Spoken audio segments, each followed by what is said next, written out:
Questions and tips that you need to know when it comes to getting your first apartment. And this is for anybody that plans on moving out anytime soon, or if you feel like you want to learn these things 2 years from now. Say this video. But before we get into the video, go ahead and follow me. Do what you have to do so that you continue to see my beautiful face on your For You page and you continue to be on apartment TikTok. And let's just get right into it. Tip number one, and this is the biggest one, which is why it's number one. When you're getting your first apartment, I need you guys to realize your leasing agent is not your friend.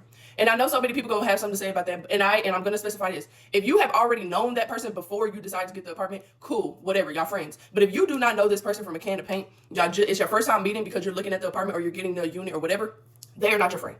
And I say that with my full heart because so many people take that and they take that friendship and they think, oh my gosh, I made a friend. They are prioritizing the business. I hate to break it to you, but at the end of the day, if you do something wrong, if anything happens, they're going to make sure the business is straight before they make sure you're straight. Next, and this is a question. This is for anybody that decides they want to rent out their apartment for Airbnb. You're going to ask if you're allowed to do that. You're going to ask the leasing agent, hey, are we allowed to rent out our unit for Airbnb? They're going to let you know yes or no. It's important to ask that because a lot of apartments do not allow that. And that's all I'm going to say on that note. If they say yes, go ahead and do it. If they say no, then you probably want to find another apartment that does. This is question number two. You're going to ask about that inventory list. They usually give you an inventory list right before you sign the lease, but I know every apartment is different. Some may give it to you after you sign the lease. Some may give it to you before. They're going to give you that list. And I'm telling you, when they give it to you, you're going to ask them, when do I turn the list in? They normally should tell you that, like, hey, you have about a week before you have to, bring it back, or bring it back within a week, whatever. You're going to ask that, right? They're going to tell you. Then, leading to tip number two, you're then going to take that serious. I want you to detective this apartment. I want you to look at every crack and crevice to make sure that everything on the inventory list, anything that's broken or whatever, that you check it and you put what's broken. Because I'm telling you, that inventory list is going to literally either save you or mess you up once you decide to leave the apartment. That inventory list is proof that this thing was already broken before we got here.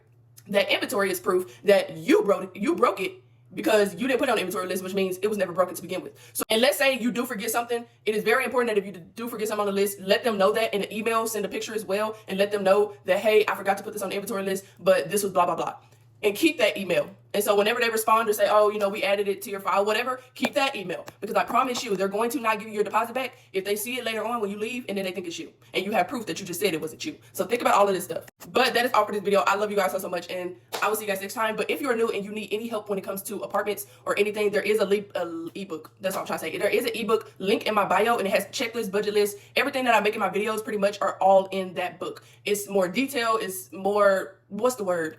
It's things that you can visibly read so that if you wanted to go back to it, you wouldn't have to scroll to find my video because everything is in that ebook. And I also want to let you guys know that I am making an e-course as well. That is in the works. I have not finished it yet, but it is definitely in the works. So please watch out for that. It should be ready within a month or two, but I cannot wait to let you guys know when it drops and when it's about to drop, or give you guys a date. But I definitely want to get you guys in anticipation of the e-course, where it's going to go in more depth in the ebook, and way more depth than my videos. So please look out for that, and I'll see you guys next time.